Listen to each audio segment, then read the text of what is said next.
He repeated it in English, just in case.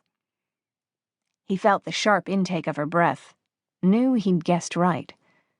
He also spoke German, French, and Polish, but English had seemed the most expedient choice, since nearly everyone spoke it as a second language.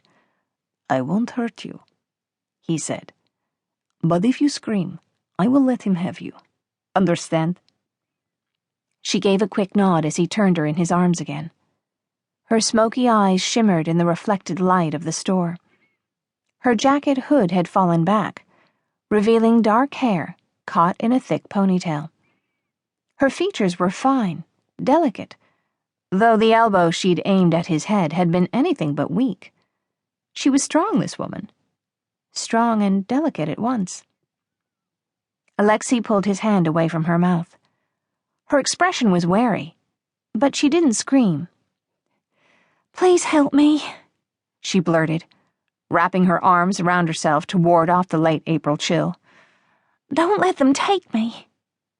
American. He shouldn't be surprised, and yet something about her was wholly unexpected. Such as what an American woman who spoke no Russian was doing alone in Red Square at nearly 1 a.m. Don't get involved, Alexei. He shoved the voice aside and concentrated on her. "Don't let who take you? The authorities? If you've done something illegal, I can't help you." "No," she said, casting her gaze behind her before turning to him again. "It's nothing like that. I'm looking for my sister, and—" Angry shouts rang through the square. She didn't wait for his answer. She simply bolted into the night, as if shot from a cannon. Alexei caught her in 3 strides, clamping a hand over her arm and spinning her around.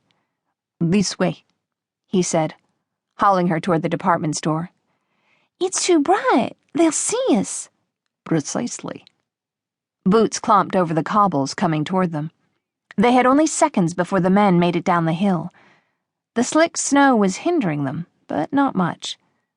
Alexei shoved the girl back against one of the huge plate windows. She made a sound of protest. "Put your legs around me." Her eyebrows shot toward her hairline. "Let me go! You aren't trying to help at all." "Your choice, moya krasavitsa," he said, stepping away. "Good luck." "No, wait," she cried out as he started down the sidewalk. When he stopped, she let out a harsh breath. "Okay, I'll do it your way." Alexei gave her a smile he knew was anything but friendly. "Spasibo. We will pretend to be lovers, yes? Put your legs around me," he said as he crowded her against the window and pulled her hair free of its confinement. She wrapped her arms around his neck, obeying without argument this time. Alexei cupped her thighs, pushed into the cradle of her hips. His coat was long and hid their bodies from view.